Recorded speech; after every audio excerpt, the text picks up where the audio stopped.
Good afternoon. One question. What do you think about the Afro music is in another countries than normally don't listen that kind of music? What do you think about? I became from Colombia. Right now in Colombia, many people is listening Afro music. What do you think about that kind of countries is listening now Afro music? What is that future with that kind of countries? Well, I can. It's a good thing you said you were from Colombia. My first daughter, my first child, she works for Boiler Room, and she does shows and Afrobeats for sub-Saharan Africa. They put up, events, and South America. Right now, my daughter is in Medellin. Yeah, she called me 2 days and said, I'm doing a show, Afrobeats, in Medellin. I said, Medellin? Of course, when you hear Medellin, they'll be like, just be careful. She said, it's the most beautiful place. She said, it's the most beautiful place, it's peaceful and everything. And she sent me videos of people in Colombia dancing to Afrobeats. I'm like, wow.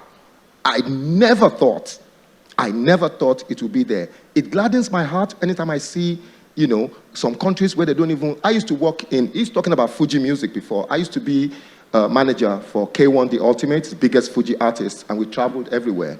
The greatest concert that I ever did with him was perform in Japan, where nobody speaks our language. They don't even understand English. They don't even understand English. So, but the thing is, we did a radio interview before we did the show. So the guy was asking my artist, I was sitting next to him in the radio station. He said, so tell us, what is Fuji music? Can you describe it? He said, well, it's drums, and more drums. So that's what we thought. We thought, okay, when we go and perform somewhere where nobody speaks the language and they don't know the music, let's just do 20 minutes of just drumming. So we went out there. The first thing we did, we played 20 minutes of just drums without any singing. The crowd was jumping before he actually started singing. This is what we do. We go to countries where they don't know our music and introduce our music. We have to enter with how they will feel it. And for us, it's the drums. And I believe it's the same thing with Afrobeats. When you start an Afrobeat show, before the artist comes out, Chopper is out there getting the crowd going, it's a lot of drums. It's a lot of to hype up the crowd. That is how we enter.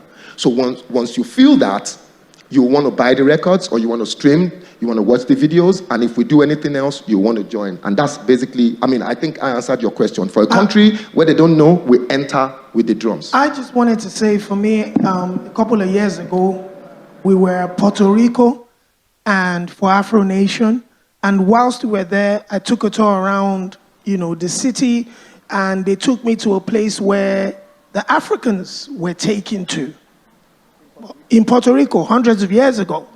And whilst I was there, then I learned that, the Puerto Ricans are originally a mixture of Africans, Indians, and all sorts of people coming together. And in Colombia, you have Africans, in Mexico, in Brazil.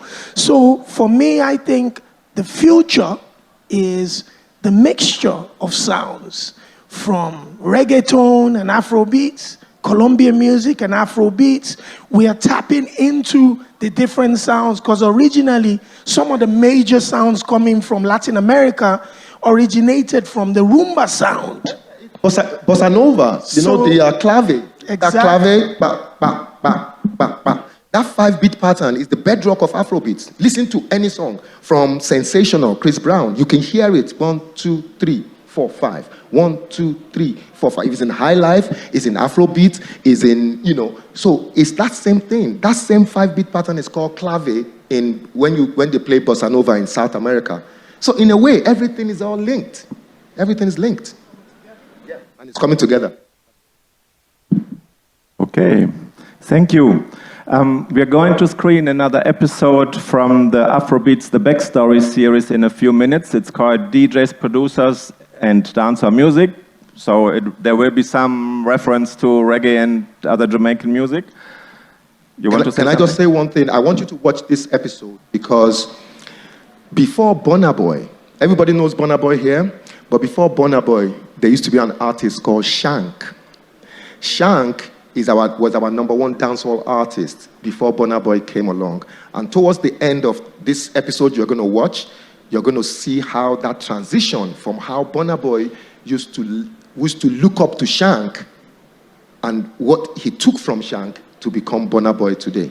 So you see that lineage of reggae into Afrobeat. So if you guys want to ask, I'll be watching it with you. If you guys want to ask me any question after, I'll be available to answer any of your questions and everything from the documentary, or just want to speak to me or something, I'll be available for that.